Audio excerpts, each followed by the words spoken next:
ኣምሲኹም ዕለታዊ ዜና እንሆ። ኣስታት 4 ሚልዮን ህዝቢ ብሕሱም ጥምየት ናብ ዝሳቀየላ ዘሎ ክልል ትግራይ አንቀፍቀፍ ዘይብሉ መተሓላለፊ መገዲ ንክፍጠረሉ ፕሮግራም መግቢ ዓለም ደጊሙ መጽዋዕት ኣቕሪቡ። ናይ ጀኔቫ ወኪልና ሊዛ ሽላይን ንዘዳለወቶ ሪፖርት አብርሃም ተስፋልኡል ተርጉምዎሎ ምንያ ፈወርቂ ክተቕርቦያ። ካብ ነፈርቲ ብምድር ባይ ዝወሃብ ሓገዝ ንምውሃድ ፍቃድ ዝተዋህቦም 30 ሰራሕተኛታት ፕሮግራም ምግቢ ዓለም ብሓሙስ እዮም ናብ መቐለ ኣትዮም። ሲቪላዊ በረራታት ብ23 ሰነ ድሕሪ ምቁራፁ እቲ በረራ ፈላሚ ናይ ድሕሪ ወርሒ ብኩራት ምዃኑ እዩ። እቲ እዋን ሰሙናት ድሕሪ ፌደራል መንግስቲ በይናዊ ስጉምቲ ምቁራፅ ተጻዋዕታት ዝጸውዓሉ ብቐንዱ ድማ እቲ ኩናት ካብ ዝጅመር 8 ዋርሕ ኣብ ዝቆጸረሉ እዩ። ሓይልታት ትግራይ ቀልጢፎም ንመቐለ ድሕሪ ምቁፅጻሮም ንምዕርፎ ነፈርቲ እውን ተቆጻጺሮሞ እዮም። ወሃቢ ቃል ፕሮግራም ምግቢ ዓለም ቶምሰን ፈሪ ኣብ ሰሙን ክልተ በረራታት ናብ መቐለ ከካይዱ ምዃኖም ይሕብር። ብኣገላልጾ ድማ እቲ በረራታት ንሰብን ንዋትን ኣብ ምግዓዝ ወሳኒ ተራ ክህልዎ እዩ። Now, whilst this is positive news, we also have some not so positive news. The World Food Programme is extremely concerned.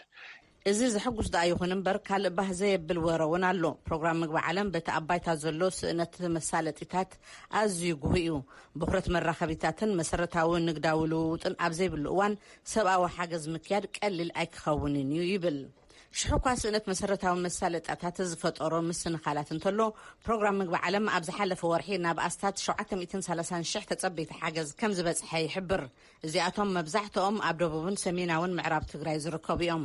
ኣብ ዝመጽእ ቀረባ መዓልታት ኣብ ሰሜናዊ ምዕራብ ትግራይ ዝርከቡ ኣስታት 80,000 ህዝቢ ሓገዝ ክበጽሖ ተስፋ ከም ዘለዎ እቲ ትካል ብመንገዲ ኣፈኝኡ ሓቢሩሎም።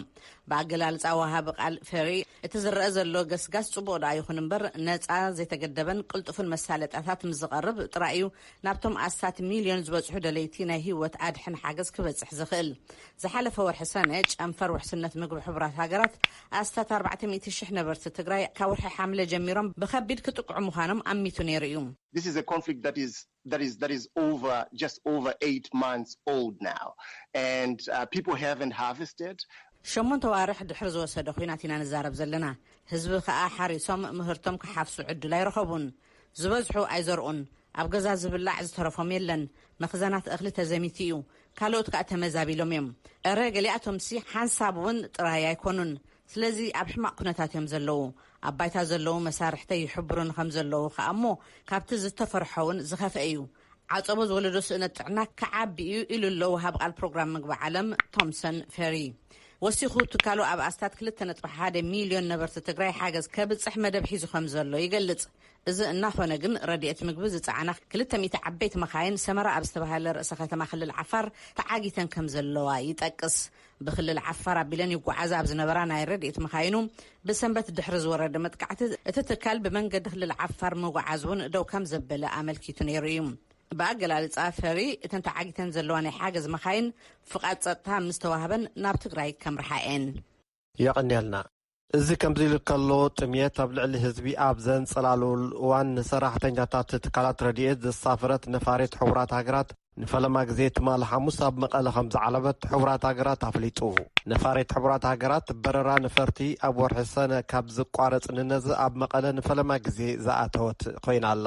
ዳይሬክተር ፕሮግራም ምግቢ ዓለም ጨንፈር ምብራቅ ኣፍሪቃ ሚካኤል ዳንፈርድ እታ ነፋሪት ኣብ መቐለ ብምዕራፋ ዓብዪ ቅሳነት ተሰምዒና ኣሎ። ኣብቲ በረራ ዝተሃተቱ ብምልኦም ንኣዝዩ ኣገዳሲ ስራሕቲ ሰብኣዊ ረድኤት ናብ 2.1 ሚልዮን ህዝቢ ኣብ ምብጻሕ ዝሕግዝ እዮም ክብል ገሊጹ ኣሎ። ተመሳሳሊ በረራታት ሕቡራት ሃገራት ናብ ክልል ትግራይ ኣብ ሰሙን 2 ግዜ ከም ዝቕጽል እውን እቲ ዜና ይሕብር። ኣብቶም ዝሓለፉ ሒደት ኣዋርሕ ዝነበሩ ዕንቅፋታት ስለ ዝተወገዱ ፕሮግራም ምግቢ ዓለም ኣብ ደቡባውን ሰሜን ምዕራብን ትግራይ ንልዕሊ 730,000 ህዝቢ ኣብ ከተማ ዛና ድማ ናብ 40,000 ህዝቢ ሰብኣዊ ረድኤት ከም ዘባጽሐ ተፈሊጡሎ። ኣብዘን ዝቕጽላ መዓልትታት ይብል ፕሮግራም ምግቢ ዓለም ናብ ተወሳኺ 80,000 ህዝቢ ሰሜን ምዕራብ ትግራይ ረድኤት ከብጽሕ መደብ ከም ዘለዎ እንተኾነ ክዝን መጠን ረድኤት ይጽንቀቕ ስለ ዘሎ ካልኣይ ዙር ረድኤት ንምዕዳል ከም ዘይኽእል ኣጠንቂቑ። እዚ ከምዚ ኢሉ ከሎ ክሳብ ዝመጽእ መወዳእታት ታሕሳስ ኣብ ትግራይ ህይወት ንምድሓንን ንምቕጻልን ዘኽእሎ 176 ሚልዮን ዶላር ከም ዘድልዮ ኣዘኻኺሩሎ ፕሮግራም ምግቢ ዓለም። ዓቃቢ ሕጊ ኢትዮጵያ ኣብ ልዕሊ ወሰንትን ላዕለዎት ሰበስልጣን ካቢኔ ክልል ትግራይን ኣባላት ፈጻሚ ስራሕ ህወሓትን ክሲ ከም ዝመስረተ ኣፍሊጡ። ዓቃቢ ሕጊ ኢትዮጵያ ብዘርግሖ መግለጺ ኣብ ልዕሊ ሰራዊት ምክልኻል ሃገር ኣብ ዝተፈጸመ መጥቃዕቲ ዝለዓለ ተራ ዝነበሮም ትካላት ትእምት ናይ ውልቅን መንግስትን ኣመራርሓ ኣባላት ኮሚሽን መረፃ ትግራይ ኣብቲ ዘይሕጋዊ ዝተባሃለ መረፃ ናይ ትግራይ ዝተሳተፉ መራሕቲ ተቃወምቲ ፓርቲታትን ኣባላት ህወሓት ዝነበሩ ውልቀ ሰባትን ናይ ዓቃቢ ሕጊ ክሲ ቀሪቦም ከም ዘሎ ጠቂሱ እዩ። ዝተጠቕሱ ክስታት ሕጋዊ ዘይኮነ መረፃ ብምክያድ ከምኡውን ንመንግስቲ ብዘይ ሕገ መንግስታዊ ኣገባብ ንምቕያር ኢሎም ናይ ትግራይ ወታደራዊ ኮማንድ ዝብል መስሪቶም ኣብ ልዕሊ ሰራዊት ኢትዮጵያ ገበን ፈጺሞም ዝብል እዩ። ብሓደ ዓመት ዝተነዋሐ ውድድራት ኦሎምፒክ ቶኪዮ ሎሚ ዓርቢ ንእስ ብዝበለ ግን ድምቀቱ ብዝዓቀበ ኣገባብ ተኸፊቱ። ዓሰርተታት ኣሽሓት መናብር ስቴድየም ኦሎምፒክ ቶኪዮ ብሰንኪ ኮቪድ-19 ሰብ ኣልቦ ኮይኖም ኣብ ዝተራእይሉ ስነ ስርዓት 900 ዕዱማት ኣጋይሽን ኣትሌታት ዝተፈላለዩ ሃገራትን ጥራሕ ተኣንጊዶምሉ ኢሎም ኣለው። ብስምዒት ሓደ ኢና ዝብል ቴማ ወይ ከዓ መልእኽቲ ዝነበረ እቲ መኽፈቲ ስነ ስርዓት ኣብ ታሪክ ኦሎምፒክ ፍሉይ ዝበለ ሃዋህው ዝተኸሰተሉ ተባሂሉ እውን ተመዝጊበሎ። ንቡር ፍጻመታት ንኣብነት ተኹሲ ርችት፣ ድሮናት፣ ሙዚቃዊ ምርኢትን ካልኦት መደባትን ተራእዮም እዮም። ኣትሌታት ብግዲኦም ባንዴራ ሃገራቶም እናንበልበሉ ኣብ ቅድሚ ኣጋይሽ እናሓለፉ ተራእዮም ኣለው። እዚ ከምዚ ኢሉ ከሎ ዋና ጸሓፊ ሕቡራት ሃገራት አንቶኒዮ ጉተረስ ብምኽንያት ውድድራት ኦሎምፒክ ጻውዒት ሰላም ኣቕሪቦም። ሚስተር ጉተረስ ትማል ሐሙስ ብቪድዮ ኣብ ዝፈነዎ መልእኽቲ ምስ ለበዳ ቫይረስ ኮሮናን ካልእ ጸገማት እቶም ተወዳደርቲ ስፖርተኛታት ሰጊሮም ዝመፁ መሰናኽላትን ቀሊል ዘይምዃኖም ኣመልኪቶም ምስኡ ተኣሳሲሮም ድማ ኣሰር እቶም ኣትሌታት ብምስዓብ ሙሉእ ዓለም ንሰላምን እርቅን ክሰርሑ ተማሕፂኖም። ውድድራት ኦሎምፒክ ቶኪዮ ክሳብ 8 ነሓሰ ክቕፅል እዩ። ኣፍሪካ ኣብ ፈላማይ ዙር 400 ሚልዮን ክታበት ጸረ ኮቪድ-19 ጆንሰንን ጃንሰንን ዝቕፅል ሰሙን ከም እትርከብ ፍሉይ ልኡኽ ሕብረት ኣፍሪካ ንኮቪድ-19 ኣፍሊጦም። ዜና ተፈጺሙ።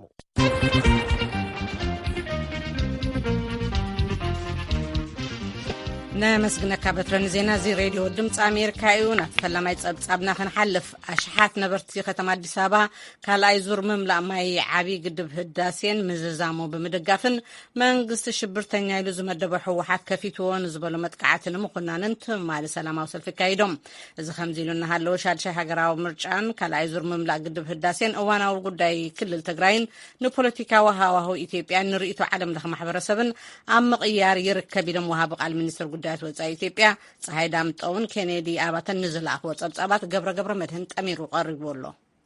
ኣብቲ ሰልፊ መደረ ዘስማዓ ምክትል ከንቲባ አዲስ አበባ ወይዘሮ አዳነች አበቤ ብፍቅሪ እምበር ብሓይሊ ዘይንበርከክ ህዝብና ሒዝና ብሓድነት ንዝገጠሙና ፈተናታት ብዓወት እናሰገርናዮ ኢና ምስ በላ ከምዚ ኢለን ጀግናው የመከላከያ ሰራዊታችን ግን ብዙ ዋጋ እየከፈለ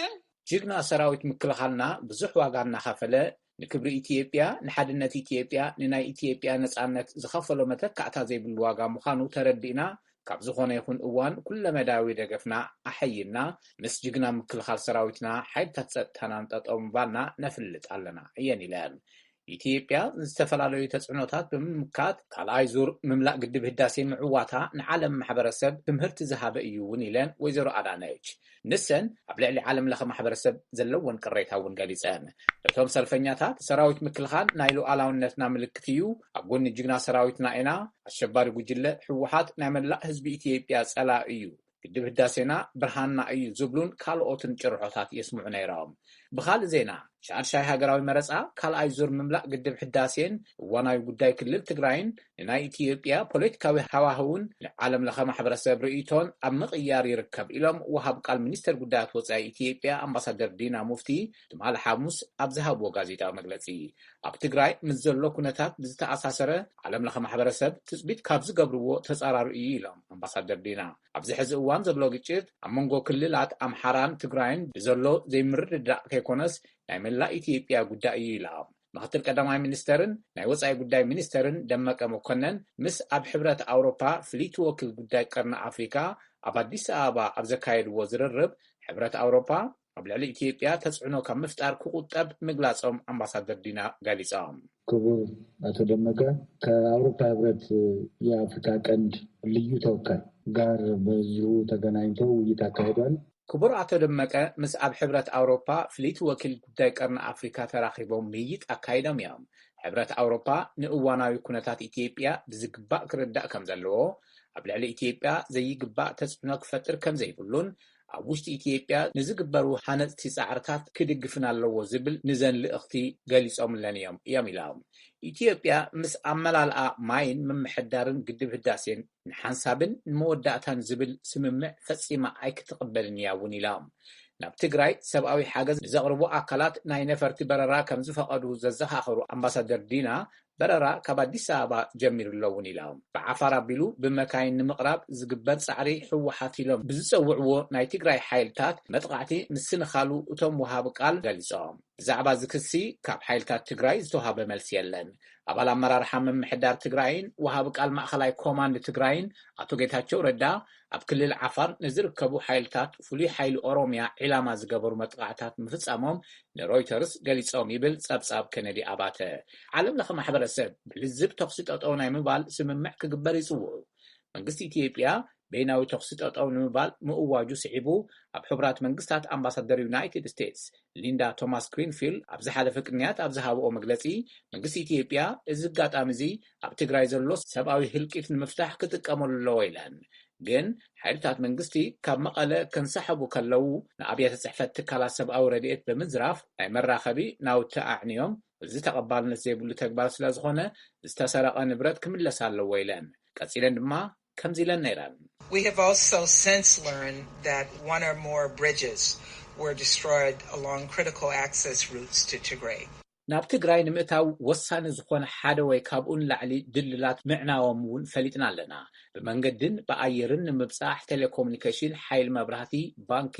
ቀረብ ነዳዲ ረድኤት ንምቕራብ ኣገደሲ እዮም እዞም ኩሎም ተዓጽዮም እዮም ሰራሕተኛታት ሰብኣዊ ሓገዛት ናብ ዝተጸገሙ ሰባት ክበጽሑ ኣጸጋሚ እዩ እንተደኣ ተረጋጊጹ እዞም ኩሎም ተግባራት ንሰብኣውነት ክበሃል ዝተገብረ ተኽሲ ጠጠው ናይ ምባል ምልክታት ከይኮኑስ መኽባብ እዩ እየን ኢለን መንግስቲ ኢትዮጵያ ምንቅስቓሳት ሰብኣዊ ቀረባት ሸቐጣትን ናይ ሰባት ምንቅስቓስን ናብ ትግራይን ኣብ መላእ ትግራይን ብዘይ ዓንቀፍቀፍ ክፈቅድ ኣለዎ እውን ኢለን ልዕሊ ኩሉ ድማ ተኽሲ ጠጠው ናይ ምባል ስምምዕ ንደሊ ኢና ኢለን ሓይልታት ምክልኻል ትግራይ ኢለን ዝፀውዖኦም ሓይልታት ትግራይ ሓዊሱ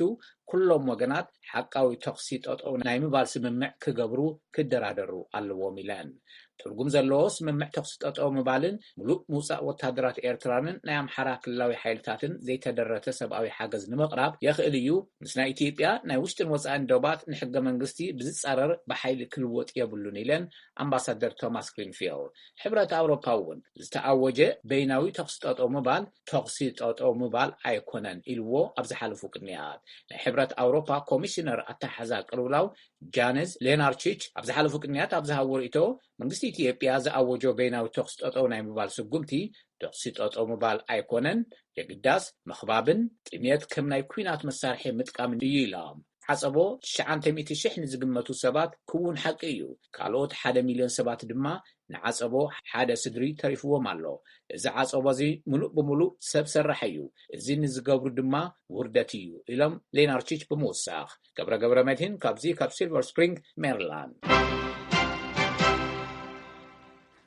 ዝቕጽል ጸብጻብና ከዓ ኣብ ዩኒቨርሲታት ክልል ትግራይ ዝርከቡ ደቆም ካብቲ ክልል ንምውፃእ ዝኣተዉ ቃላይ ኣኽበረን ክብሉ ኣዲስ ኣበባ ዝርከቡ ወለዲ ንሕቡራት መንግስታት ወቒሶም ኣብ ፊት ንፊት ቤት ጽሕፈት ሕቡራት መንግስታትን ኮሚሽን ሕብረት ኣፍሪቃን እውን ሰልፊ ካይዶም ንጸብጻብ ከነዲ ነዚ እውን ገብረ መድህን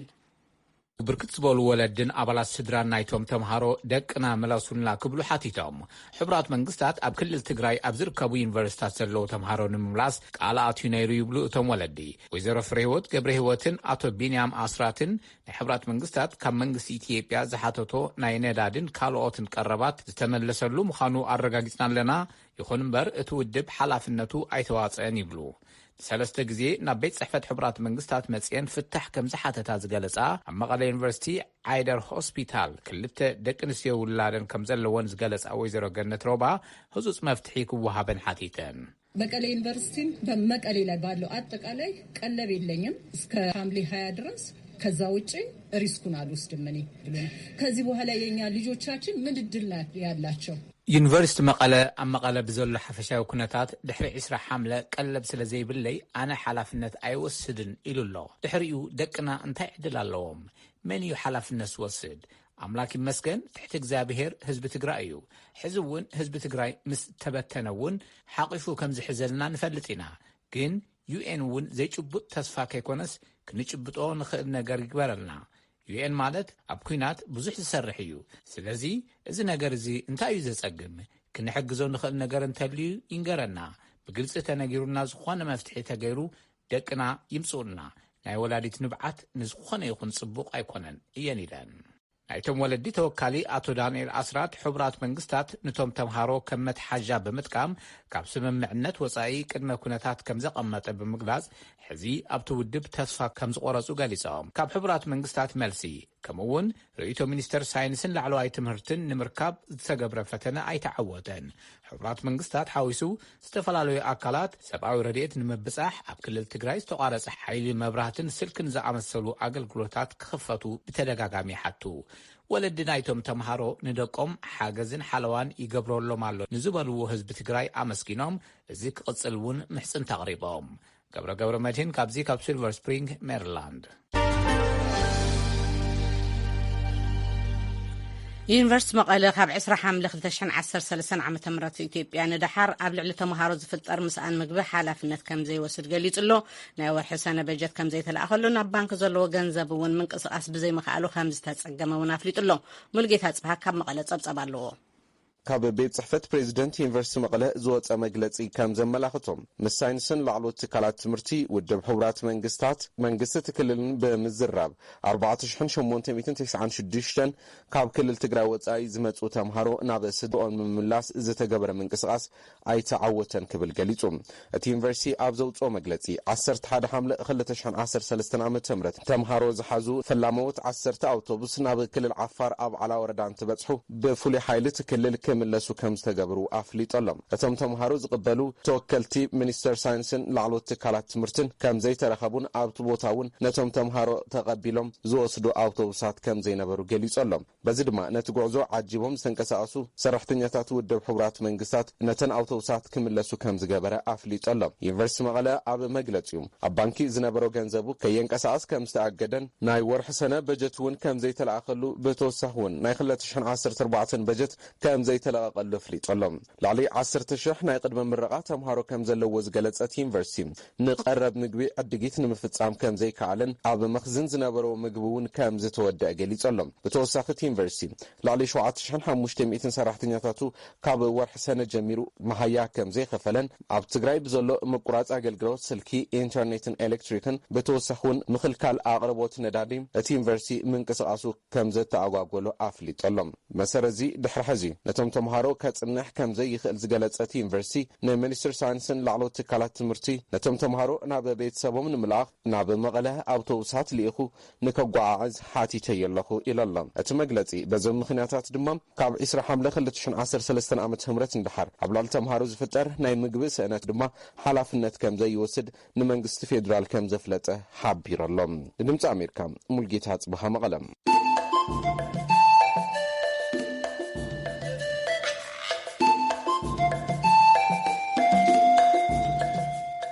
ዝቕጽል ጸብጻብናኻ ኣብ ክልል ትግራይ ዝርከቡ ስደተኛታት ኤርትራ ብሓይልታት ትግራይ ሓደጋ ይበጽሖም ኣሎ ክብል ትካል ስደተኛታት ተመለስቲ ስደትን ኢትዮጵያ ሓቢሩ ሓይልታት ትግራይ ኣብ ዘውፅኦ መግለጺ ከዓ ኣብ ልዕሊ ሲቪል ህዝቢ ትግራይ ጭፍጫፋ ዝፈጸሙ ወረርቲ ሓይልታት ኣብ ልዕሊ ስደተኛታት ኤርትራውን ግፍዓዊ ተግባር ፈጺሞም የሚሉለት መግለጺ ዮናታን ዘብዲዎስ ንዝለኣኸ ጸብጻብን እቲ መግለጽን ሰራፍሳይ ክተቕርቦ እያ ኣብ ትካል ስደተኛታትን ተመለስቲ ስደትን ኢትዮጵያ ዳይሬክተር ርክባት ደገን ሓበሬታን በአካል ንጉሴ ኣብ ማዕስከራት ማይ ዓይንን ዓዲ ሓርሽን ዝርከቡ ስደተኛታት ኤርትራ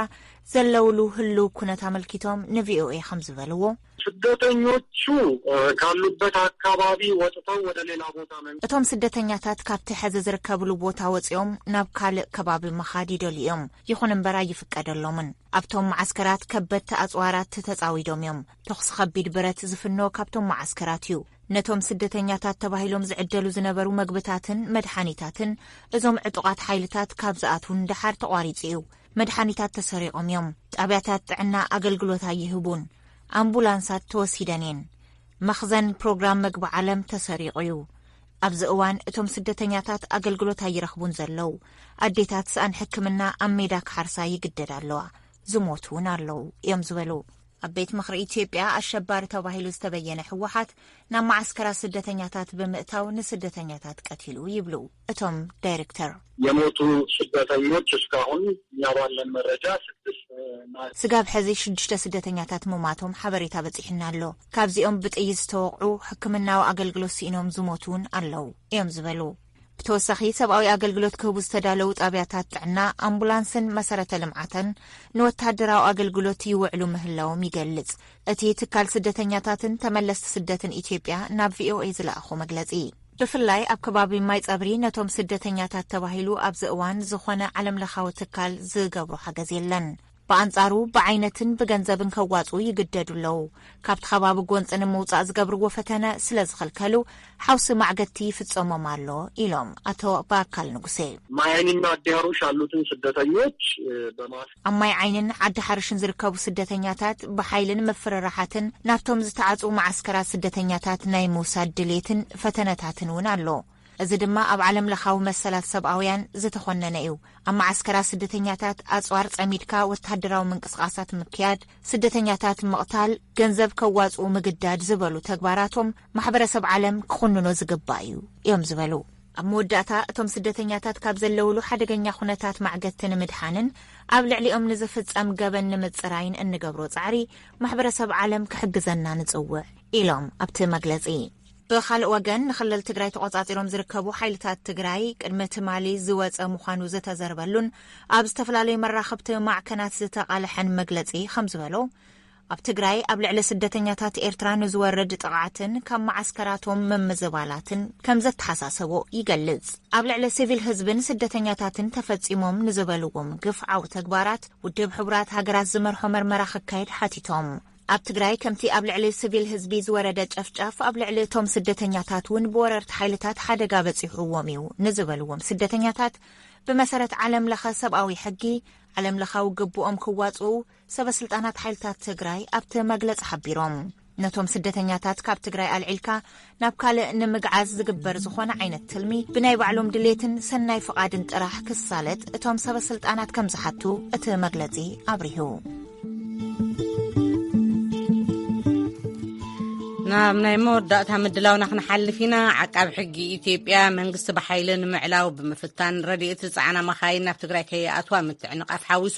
ኣብ ልዕሊ ኤርትራውያን ስደተኛታት መጥቃዕቲ ምፍጻምን ዝብሉ ክስታት ኣብ ልዕሊ ሕወሓት ብዝብል ዝፀውዕዎም ሓይልታት ክልል ትግራይን ክልላዊ መንግስቲ ትግራይን ብዝተፈላለዩ ሰበስልጣን መንግስቲ ኢትዮጵያ ዝቐረቡ ክስታት ምላሽ ንክህቡና ንኣምባሳደር ፍስሓ ስገዶም ወኪል ክልላዊ መንግስቲ ትግራይ ሓቲትናዮም ኣለና። በትረ ስልጣን ይዘራሪብዎም ናብኡ ሕልፈኩም። ወኪል ክልላዊ መንግስቲ ትግራይ ኣምባሳደር ፍስሓ ክብረት ይሃበለይ ዝቃለ ምልስ ንኽውና ፈቃደኛ ስለ ዝኾኑ ቅድም ንረድኤት ዝምልከት እዩ ሕቡራት ሃገራት እውን ዓንቀፍ ቀፍ ዘይብሉ መንገዲ ንኽረክብ ሎማዓንቲ መፀዋዕ ተቕሪቡ ኣሎ። መንግስቲ ኢትዮጵያ ድማ ዓንቂፉ ዘሎ ሕወሓት እዩ ዝብሎ ንሓይልታት ትግራይ እዩ ዝኸስስ እሞ ስለምንታይ እዩ ረድኤት ተቋሪፁ? ዝዕድል ስለዝሃብኩምኒ ቅድሚየለይ መንግስቲ አዲስ አበባ ካብ ትግራይ ተወቂዑ ምስ ወፀ ብውልከይ ጦርነት ተወቢለ ኣለኹ ኢሉ ንዓለም ሕብረተሰብ ከዳናግር ምስ ጀመረ ኣጠናኺሩ ዝሰርሖ ስራሕ እንተነበረ ትግራይ ካብ ኩሉ ዓይነት ግልጋሎትን ሰብኣዊ ሓገዝን ከይትረክብ እቲ ጦርነት ብካሊእ መልክዑ ምቕፃል እዩ። እንደገና ሕዚ ካብ ኢትዮጵያ ብምሉ ሚሊሻን ፍሉይ ሓይልን ኣኪቡ የትግራይ ተመሊሱ ከኣቱ ኣብ ዓፋር ምክርራዮም ክግበር ናይ ትግራይ ምክልኻል ሓይልታት ፀላብ ዘለዎ ከይዶም ኣፈሺሎም እቲ መንገዲ ናብ ትግራይ ዝእቱ ካብ 160 ኪሎ ሜትር ንላዕሊ እቲ ኦፐሬሽን ተካየደሉን እቲ ተዓናቂፎሞ ዝብሎ ዘሎ እዚ ናይ ቅድሚኡ ዝገበሮ መቐፀልታ እዩ እምበር ምክልኻል ሓይልታት ትግራይ ካብ ትግራይ ወፂኦም ናብ ካልእ ኢትዮጵያ ዝኸድሉ ዘለው ሓደ ቀንዲ እኮ እኽልን ሓገዝን ክመፅእ ስለዘይከኣለ ነዚ ንምስላጥ ኣድላይ ዝኾነ ነገር ክንገብርና ብዝብል እዩ ሓቅነት ዘይብሉ ተራሓሰት እዩ። ናብ ካሊእ ነጥቢ ክንሰግር ዓቃቢ ሕጊ ኢትዮጵያ ልዕሊ 60 ዝኾኑ ንዶክተር ደብረጽዮን ገብረ ሚካኤል ሓዊሱ ማለት እዩ ንመንግስቲ ሕገ መንግስታዊ ብዘይኮነ ኣገባብ ክግልብጥ ወይ ከዓልቡ ፈቲኖም ኢሉ ከሲስዎም ኣሎ። ርእይቶ ክሰምዕ ካብኦም እዚ እኳ ቀልዲ እዩ፣ ሓቂ ባጫ እዩ። ቀዳማይ ነገር ሞይቶም ሓሙሽተ ኮይኖም በቲናዮም ጋንታ ይብሎምን ዘርኦም ይግበርካ ኢሎምናት ማለት እንደገና እታ ከተማውን ታክልሎምን ሓሙሽተ ጌርና ያይና ድርሂት ሓተት ይኮናን ኢሎም ወጽዮም እንደገና በሐደሻ ሚሊዮን ህዝቢ ክንክም ኸሊና ተመሊስና መቀለኽና ንክኸውን ኢና ኢሎም እንደገና ፈኪሮም እዚ ሁሉ ፈሽሉ ሕዚ እቲ ጦርነት ኣፍለገገዞም ምስ በፅሐ ንመራርሓ መንግስቲ ትግራይን ናይ ህወሓት ስልጣናትን ናብ ሕጊ ክነቕርብ ኢና ሕገ መንግስተይ ዘይፈልጡ ሰባት እዚ ትግራይ ወፂኡ ስለ ዝመረፀ ኮይኑ ጦርነት ተኸፊቱ ተራእይ ዘይፈልጥ ሸሞንተ ወርሒ ሙሉእ ግፍዕን መከራን ኣሕሊፍና ዝመየና ክንዲ ምንታይ ኣብ ካሊእ ዓለም ከም ዘለዎ እዩ ዘርኢ ምክንያቱም ኣብ ጦርነት ኢና ዝኔና ኢትዮጵያ ክትበታተን ትኽእል እያ ብሓደ ገጽ ከዓን ንደራደር እንደይብሉ በዓል ብርሃኑ ጅላ ብኻሊ ኣብ ተኸባቢኦም ዝኒሄ ሰብ ከይዳናገጽ ነዚኣቶም ከሲስና ናብ ሕጊ ክነቕርቦም ኢና ንሕና ንበዓል ኣብይ ኣሕመድን ኢሳያስ ኣፈወርቅን ናብ ናይ ዓለም ለኸ ገበኛታት ቤት ፍርዲ ክነቕርቦም መረዳእታታትን መስረጃታትን እናዳለና ኢና ክቐርቡ እዮም ክሕተት እዮም ንሳቶም ኣብ ኣቃቢ ሕጊ ናብ ፍርዲ ቤት ክነቕርቦም ኢና እናበሉ ላዕሊ ታሕቲ ይብሉ ኣለዉ እዚ ንምንታይ መሸፈነ እዩ ነቶም ምንም ገበን ዘይብሎም ተጋሩ ብምዃኖም ጥራይ ካብ ሙሉ ኢትዮጵያ ናጉሓፉ ዘሳቂዎም ዝኣስዎም ዘለው መሸፈነ እዩ ነቶም ዋናታት ከሲስናነና እዚኣቶም ከዓምሶም ተሓወርቲ ኢና ኢሎም ዝኾነ ናይ ሓሶት ዘለዎም ኣካላት እዮም መወዳእታ ንኤርትራውያን ስደተኛታት ዝምልከት እዩ ብሕልፊ ማይ ዓይንን ዓዲ ሓርሽን ኣብታቲ ሓይልታት ትግራይ ድሕሪ ምውዳቑ ማለት እዩ ኣብ ልዕሊ ስደተኛታት መጥቃዕቲ ይፍጸም ከም ዘሎ ዝቆሰሉን ዝሞቱን ኩሉ ከም ዝኽእሉ ጸብጻባት ይገልጹ ኣለዉ ነዚ ዘለዎም ምላሽ እንታይ እዩ ቀዳማይ ነገር ናይዚ ናይ ኤርትራውያን ስደተኛታት ዝምልከት ኣብ ቀረባ እዋን ዝመፀ መደማዕታን ክስታትን መጀመሪኡ ካብ ኣስመራ እዩ እቲ ናይ ኢሳያስ ኣፈወርቂ ናይ ኢንፎርሜሽን ሚኒስተር ዝበሃል ዝጀመሮ ካምፔን እዩ ንኤርትራውያን ኣብ ትግራይ ስደተኛታት ኮይኖም ዝመፁ ሕዚ ኣይኮነን ኣብ ሰላም እዋን ተቐቢልና ብሰላም ዝነበሩ ናብ ሕብረተሰብ ብሓባር ዝነበሩ ዩኒቨርሲቲታት ኢና ንቕበሎም እዚ ከም ስደተኛታት ከምኩም ዘይኮነስ ከም ካልእ ዓድኩም ጌርኩም ሕሰብ ወልና ዘተኣናገድና እዮም ኢና እዚ ስደተኛታት ይፈልጥዎ ህዝቢ ኤርትራ ይፈልጦ እዩ ጦርነት ምስ ተጀመረ ኣብ ስደተኛታት ዝበፅሐ ገፍዒ ገና ተጻሪዩ ብዓለም ውሳነ ዝወሃበ እዩ እቲ ንስደት ዘብቅዖም መንግስቲ ናብቲ ዝነበርዎ መፂኡ ሕነፈዲ እዩ ሰሜት ፊኹምኒ ዓዲ ኸዲዕኹም ወታደራት ነርኩም ኢሉ መቕተል ተፈጺሙ እዩ ገዚፉን ኤርትራ ወሲድዎም እዩ ኣገዲዱ ናይ ወታደር ዩኒፎርም ኸዲዱ ናብ ጦርነት ተምፂዎም እዩ እዚ ንሕና መረዳእታ ኣለና ካምፕታቶም መቃፂሉ እዩ በታቲንዎም እዩ እዚ ናይ ኣዲስ ኣበባን ናይ ኣስመራን ፕሮጀክት እዩ ገና እዚ ኩሉ እንተይተሰምዐውን ካብ ትግራይ ውፂና ናብ ካሊእ ቦታ ክንወስዶም ኢና ኣብ ትግራይ እንተኮይኖም ሓቂ ክዛረቡ እዮም ካብ ዝብል ሕዚ እውን ሽርሕ ይፍጽሙ ኣለዉ ብዘይካ ናይቶም ስደተኛታት ድሌት ናብ የትም ክኸዱ ኣይግባእን ኢልና ንዓለም ሕብረተሰብን ንሕቡራት መንግስታትን ኣፍሊጥና ኢና ንሕና እንኳን ዶ ስደተኛታት እቲ ብጥይት ብጾትናን ኣሕዋትናን ዝቐትል ፀንሐ ኣራዊት ሰራዊት ኤርትራ እውን ምስ ተማረኸ ቆላሒልና ይንሪዮን ሙሩኽ እዩ ግፍዒ ዝፈጸመ ሰራዊት ኣዲስ ኣበባ እውን ብስርዓትን ብሕግን ኢና ባህለለና ሕጊ ንፈልጥ ንስደተኛታት እንታይ ኢልና ብጥይት ንቐትል ብዝኾነ ግን እንታይ ኢና ንብል ዘለና ቅድሚ ጦርነት ዝነበርዎ ኩነታት ድሕሪ ጦርነት ዘጋጠሞም ሕዚ እውን ዝበፅሖም ፀገማት እንተልዩ ብዓለም ሕብረተሰብ ይጻረየ ካብ ትግራይ ክወፁ ኣይንደልዮምን ብሰላም ክነብሩ ኢና ክንከዲና እንተኢሎም ከዓ ይተሓተቱ ንሕና ንዝጻረየ ኣካል ኩሉ ዓይነት ምትሕባር ክንገብር ኢና ስለዚ እዚኣቶም ምስክራት እዮም ዝሰረፉ እዮም ሰራዊት ኤርትራ እንታይ ከም ዝገበሮም ይፈልጡ እዮም ናይ ኢትዮጵያ ሰራዊት እንታይ ከም ዘብፅሐሎም ይፈልጡ እዮም ንሕና ግን ብሰብኣውነት ዓይኒ ብናይ ዓለም ሕጊ ተቐቢልና ሕዚ እውን ስደተኛታት እዮም ክጸንሑ ኣለዎም ናብ ዝደለይዎ ዓዲ ክሳዕ ዝኸዱ ወይ ናብ ዝደለይዎ ቦታ ክሳዕ ዝቕየሩ ብድሌቶም በፂሕዎም ዝበሃል ገበን በቲ ዝምልከቶ ኣካል ተጻርዩ ገበነኛ ንበልዩ ናብ ሕጊ ይቐርብ ኣምባሳደር ፍስሓ ክብረት ያበለይ የቕኒየለይ በዝንባርና ኢሎም ምድላዋትና ፈጺምና ኣለና ምኒ ኣፈወርቂ ምስ ኩሎም መሳርሕተይ ቀዳምን ሰንበትን ክሳብ